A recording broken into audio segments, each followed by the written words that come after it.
Latest episode দেখুন একদম add free.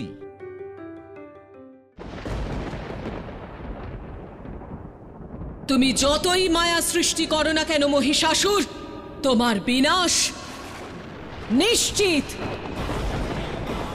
আজ তোমার রক্ষা নেই, কেউ রক্ষা করতে পারবে না।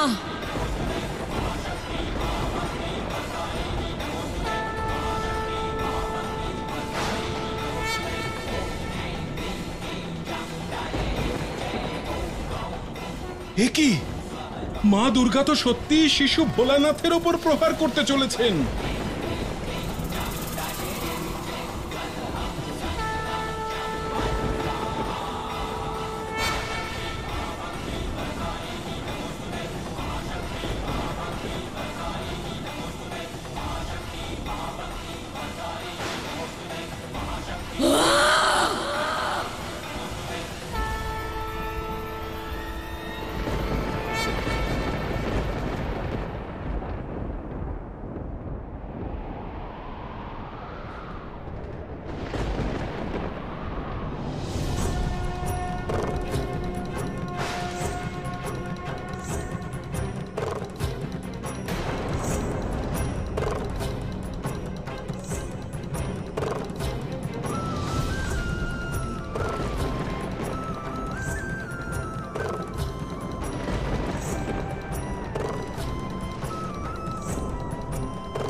মহিষাসুর, তুমি যতই মায়ার আশ্রয় নাও, আমার হাত থেকে রক্ষা পাবে না।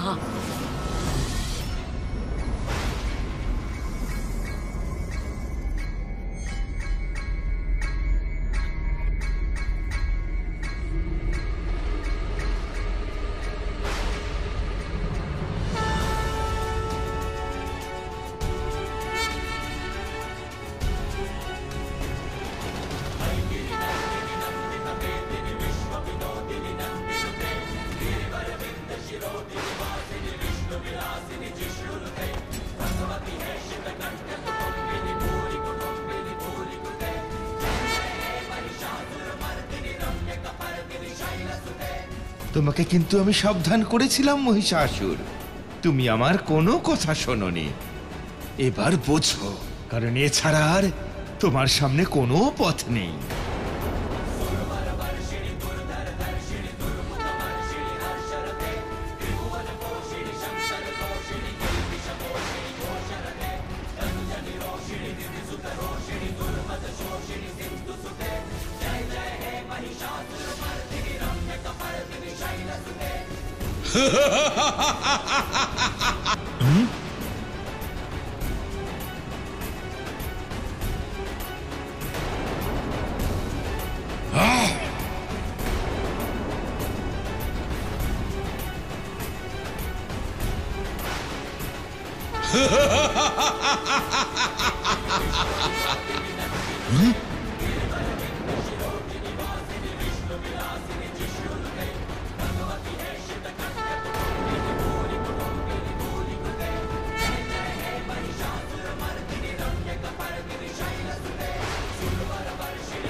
মহিষাসুরমর্দিনী মা দুর্গার জয়! মহিষাসুরমর্দিনী মা দুর্গার জয়!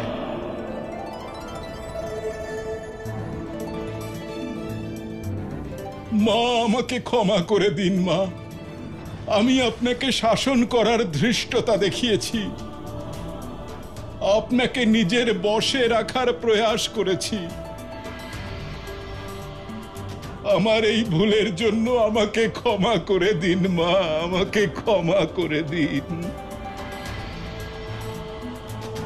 হে মা, সংসারের সকল কষ্ট আর যত দুঃখ আপনি সর্বদা এইভাবেই হরণ করবেন।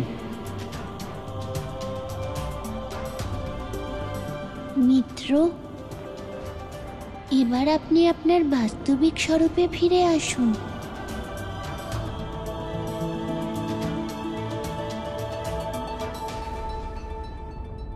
আমায় ক্ষমা করবেন মহাদেব।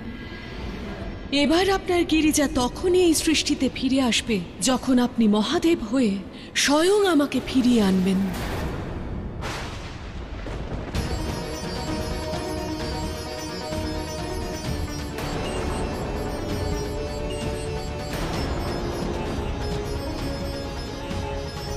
মিত্র, মিত্র, কোথায় চলে গেলেন আপনি? আমার মিত্র পার্বতী রূপ কেন ধারণ করলেন না? আমি এর উত্তর চাই। আমার প্রশ্নের উত্তর দিন মিত্র। আপনি সব সময় আমায় ছেড়ে কেন চলে যান? এখন মনে হচ্ছে ঘটনাক্রম অন্যদিকে ঘুরে যাচ্ছে। আমাদের সবার মনে হয়েছিল দেবী পার্বতী নিজের বাস্তবিক স্বরূপে ফিরবেন, কিন্তু এক মুহূর্তের মধ্যেই আমাদের সব আশার আলো নিভে গেল।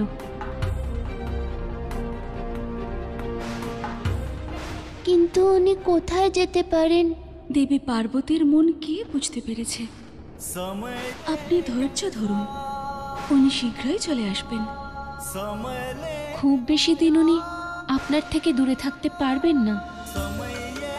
হ্যাঁ মহাদেব, আমরা যেমন ওনাকে ছেড়ে দুঃখে আছি, আমরা যেমন ওনাকে ছেড়ে থাকতে পারবো না, ঠিক তেমনি উনিও আমাদের ছেড়ে থাকতে পারবেন না। আর আপনি তো ওনার অস্তিত্বের আধার।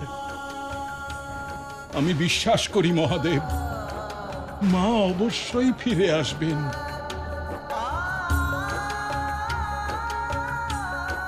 মহাদেব, আমি তো ক্ষমারও অযোগ্য,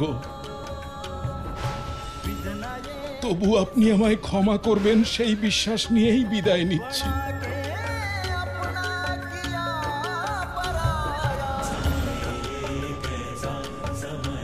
আপনার দুঃখ আমি বুঝি প্রভু, আর সে দুঃখ কি কারণে তাও জানি। নিজেকে তার জন্য যে দণ্ডই দিই কম হবে। জানি না এর প্রায়শ্চিত্ত কিভাবে করব।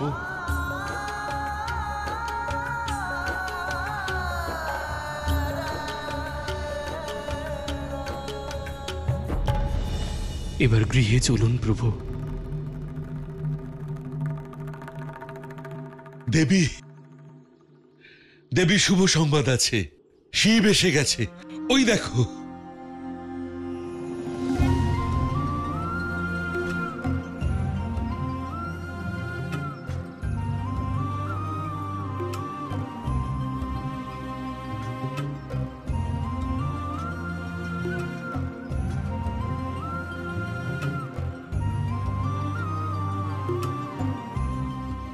শিব,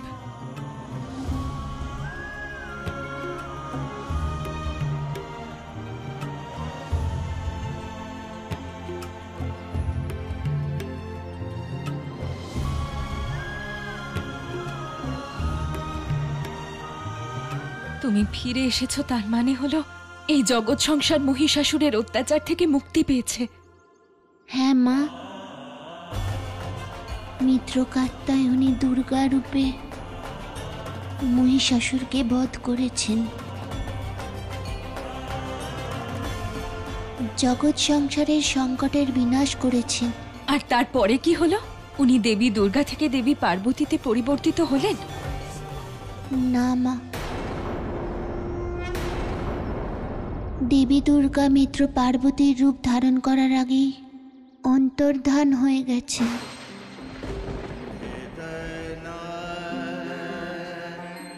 কোথায় গেছেন কারোর জানা নেই।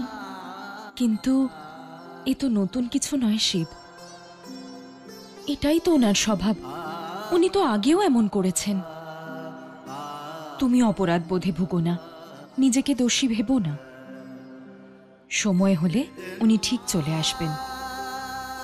কিন্তু মা, ওনার বলে যাওয়া উচিত ছিল। এইভাবে ওনার সন্ধান করা কঠিন হবে মা। তোমার ওনাকে খোঁজার কোনো দরকার নেই শিব। উনি নিজের ইচ্ছায় গেছেন, নিজের ইচ্ছা হলে ফিরে আসবেন। এইবার তুমি ওনাকে খুঁজতে যাবে না, আমি কিন্তু তোমাকে যেতে দেব না।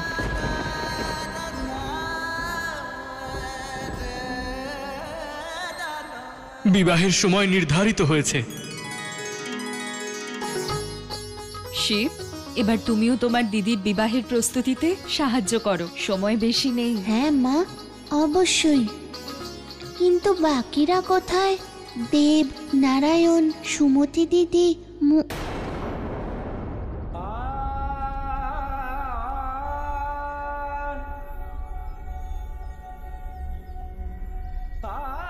মূঢ় হয়ে থাকলেই খুব ভালো হতো প্রভু। সর্বদা আপনার সাথে থাকতাম, আপনার মিত্র হয়ে।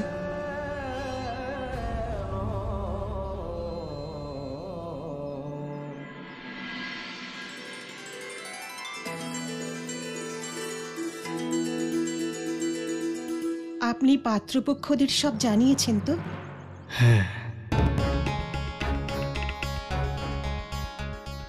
অর্থাৎ আচার্য বিদ্যাধর এবং ওনার স্ত্রী কিছু লুকোচ্ছেন। কিন্তু কি সেটা সুমতির ব্যাপারে কোনো কথা নয় তো? সুমতির কপালের রেখা পড়ে আমাকে তা বুঝতে হবে।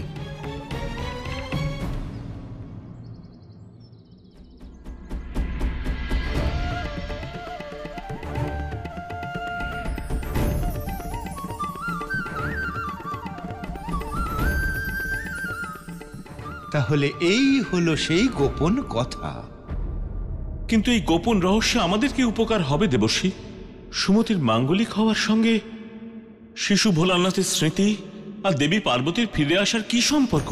নারায়ণ নারায়ণ, ক্ষমা করবেন দেবরাজ, কিন্তু আমার বোধ হচ্ছে যে ত্রিদেবের অনুপস্থিতিতে আপনার দূরদর্শিতা কিঞ্চিত হ্রাস পেয়েছে। আপনার কথার অর্থ আমি বুঝলাম না দেবশ্রী। দেবরাজ, মাঙ্গলিক হওয়ার অর্থ হলো মঙ্গলের দোষ থাকা, অর্থাৎ মঙ্গলের অমঙ্গলকারী হওয়া। আর মঙ্গল যে ক্রুদ্ধ স্বভাবের সে তো সবারই জানা। আর এটাও সত্যি যে মঙ্গলের জন্ম মহাদেবের শ্বেত বিন্দু থেকে হয়েছে। অর্থাৎ মঙ্গল হলেন মহাদেবের পুত্র, আর মহাদেবের পুত্র হওয়ার সঙ্গে সুমতির মাঙ্গলিক হওয়ার সম্পর্ক কি? এটা তো স্পষ্ট করুন। যদি সুমতির বিবাহে এমন পরিস্থিতি উৎপন্ন হয় যে শিশু ভোলানাথকে মঙ্গলের সাথে বিরোধিতা করতে হয়, তাহলে আমার পূর্ণ বিশ্বাস যে পিতা পুত্রের এই বিরোধিতায় শিশু ভোলানাথের স্মৃতি অবশ্যই ফিরে আসবে। আমাদের এরকম পরিস্থিতির জন্ম দিতে একটা পরিকল্পনা করা উচিত। নারায়ণ নারায়ণ।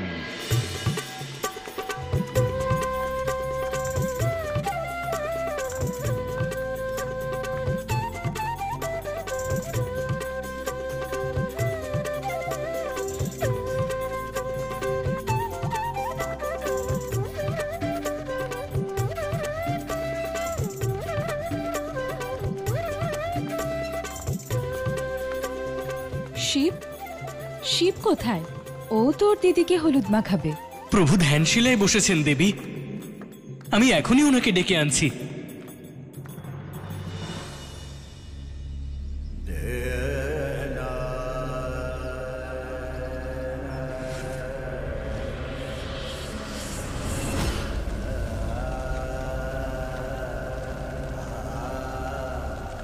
মিত্র, চোখ খুলুন মিত্র, আপনি কেন চলে গেলেন কিছু না বলে? বলুন না মিত্র, কিছু তো বলুন। আপনি কাঁদছেন কেন মিত্র? বলুন না মিত্র, উত্তর দিন।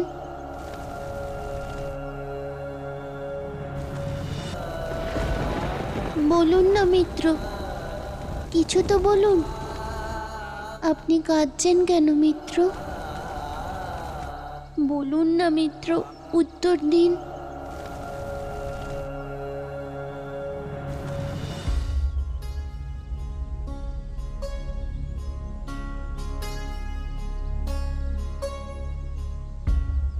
প্রভু, কি হয়েছে প্রভু? মনে হচ্ছে মিত্র আমার ওপর ক্রুদ্ধ হয়ে আছেন। আমি ওনাকে কত ডাকলাম, কিন্তু আমার ডাকের কোনো সাড়াই উনি দিলেন না। আপনি আমাকে বলুন প্রভু, মা কোথায় আছেন? আমি ওনাকে বোঝাবো, ওনাকে আপনার কাছে নিয়ে আসবো। সূর্যের ভিতরে রয়েছেন, নিজের শরীরকে উত্তপ্ত করছেন, যেন সমাধিস্থ হতে যাচ্ছেন। কিন্তু কেন প্রভু? কারণ জানা নেই। এই কেমন সমস্যার সৃষ্টি হলো প্রভু? এদিকে আপনার বিবাহে সম্মিলিত হওয়া অনিবার্য, অন্যদিকে মাকে ফিরিয়ে আনাও যে অত্যন্ত আবশ্যক।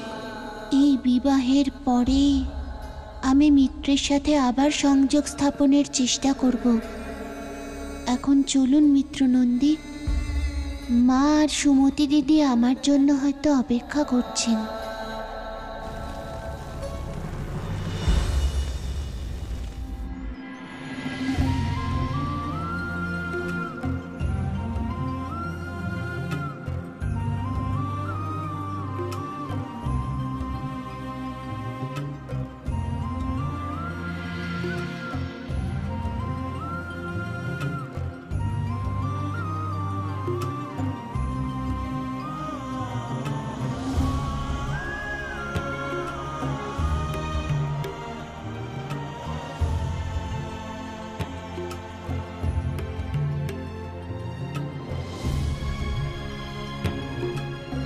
ধন্য হলাম আমি যে স্বয়ং মহাদেব আমাকে হলুদ মাখাচ্ছেন।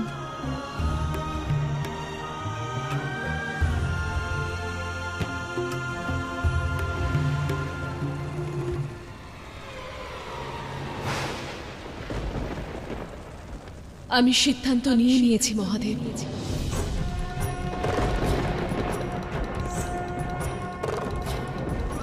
যদি আমার অযোগ্যতাই কারণ হয় আমাদের বিরহের, তাহলে আমার সেই অযোগ্যতাই ভিত্তি হবে আমাদের মিলনের।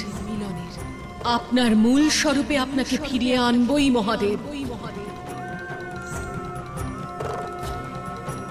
অন্যথায় আপনার নশ্বর ভার্যা পার্বতী তার নিজের দেহকে পঞ্চতত্ত্বে বিলীন করে দেবে।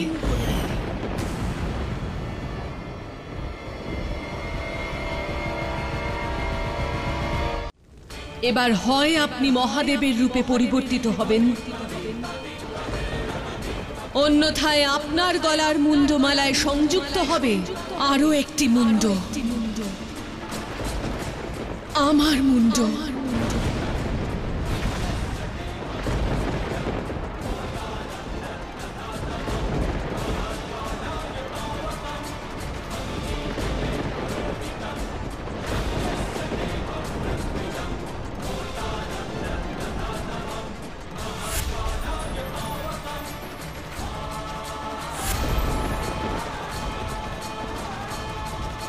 দেবী অনসূয়া, এখন কেবলমাত্র আপনিই দেবী পার্বতীকে বিলীন হওয়া থেকে বাঁচাতে পারেন।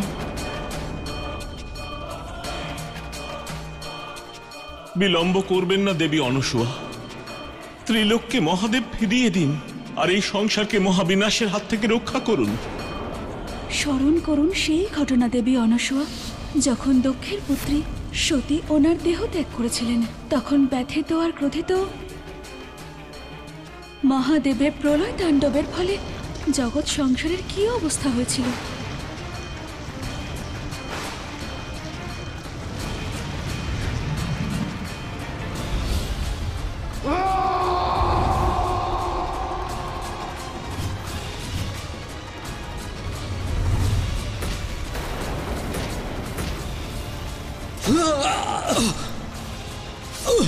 আপনি কি চান আবার সেই ঘটনার উৎপত্তি হোক, অতীতের পুনরাবৃত্তি হোক?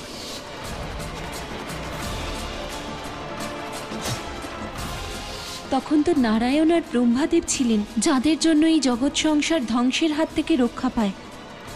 কিন্তু এইবার জগৎ সংসারের বিনাশ নিশ্চিত, কারণ ওনারাও এখন নিজের বাস্তবিক স্বরূপে নেই, যে মহাদেবকে আটকানোর প্রচেষ্টা করবেন।